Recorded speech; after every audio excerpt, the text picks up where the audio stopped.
Саламатсызбы? Алейкум салам. Кел, отур. Атың ким?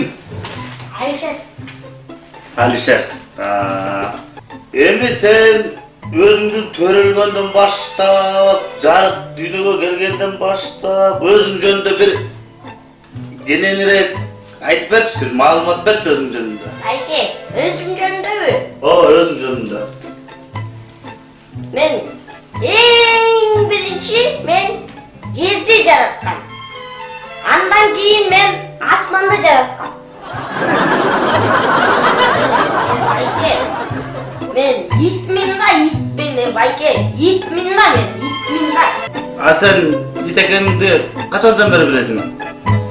Ай, мен küçük кезимде эле билчүмүн.